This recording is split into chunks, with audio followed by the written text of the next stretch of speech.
Hey everybody, it's B-Diz the Rockstar, part of SuperObvious, and in this video, we're talking about the storylines with the Fiend Bray Wyatt, Randy Orton, and Alexa Bliss.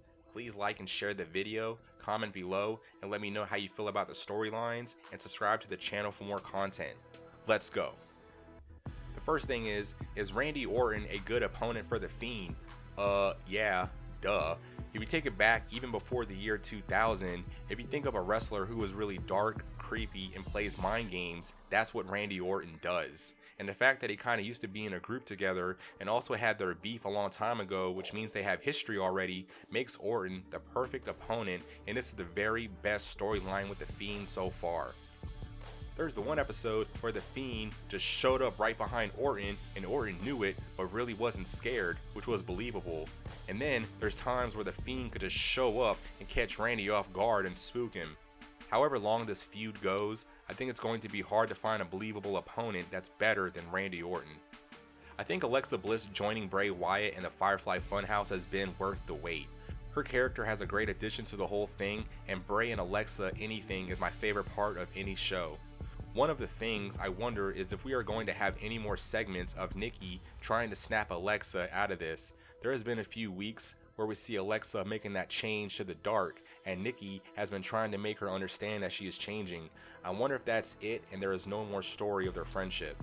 There has been some rumors that Nikki Cross could join the Firefly Funhouse, but even with some of the possibilities that could work, I think it's a stretch. The personalities that Bray and Alexa have as characters are like next level, and then combined with their puppet buddies is enough. Unless they have someone join them who character and personality wise is on their level, I don't think they should have anyone else because I don't want their story to get watered down. I like how when the Fiend and Alexa Bliss were surrounded by Retribution, they were just frozen and not scared of them at all, and the Fiend beat up everybody by himself with ease. That's how the Fiend should be booked. I miss Alexa Bliss in the ring. I want to see more of her, especially with her new character. Something I think that's really interesting is how Bliss and Orton have been on screen. Me personally, I kind of don't like how Orton figured out that Bliss makes the Fiend psychologically vulnerable.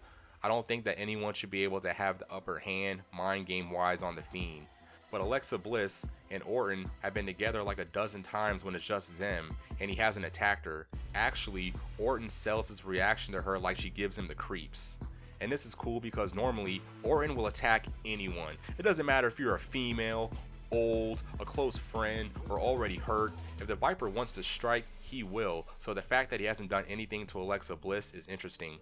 In my opinion, the story up to this point with Bray Wyatt and Randy Orton has been awesome, and Bliss there adds to the story.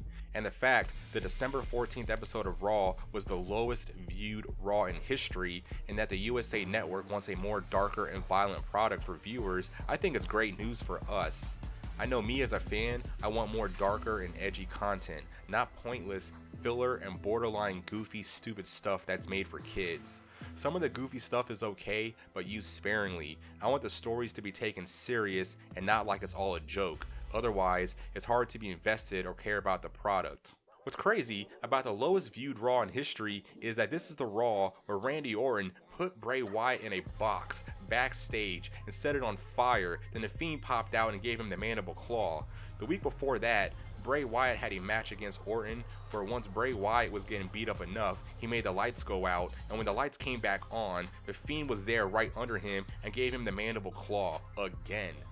Okay, so during the Inferno match at the 2020 TLC pay-per-view with the Fiend Bray Wyatt vs Randy Orton, they had a crazy and brutal match. Orton sets the Fiend's back on fire, winning the match. While the Fiend's back and leg is still on fire, he rushes into the ring and gets an RKO. Orton then turns him over, drenches the Fiend in gasoline, and then completely sets him on fire.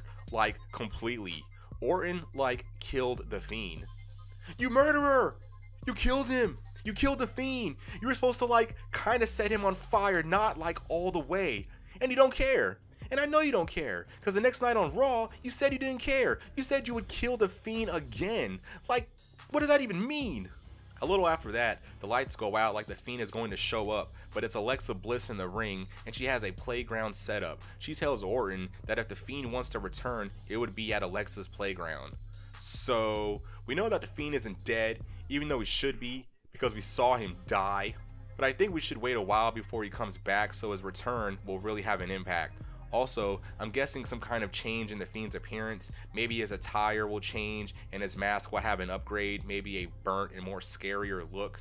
But yeah guys, that's the video with me recapping some of the events that have happened with the Fiend, Bray Wyatt, Randy Orton, and Alexa Bliss, and what I think. This is my favorite story in WWE. I've made several videos on the Fiend, so there will be more on the way. Also, be on the lookout for my video on Roman Reigns and the Jey Uso storyline that's been going on. Please like and share the video, comment below, and let me know how you feel about the storyline. Also, I'm accepting donations through Cash App. I do work hard on providing content for viewers, and any kind of support would be appreciated. All the info is linked below. Please subscribe to the channel, and I will see you guys in the next one.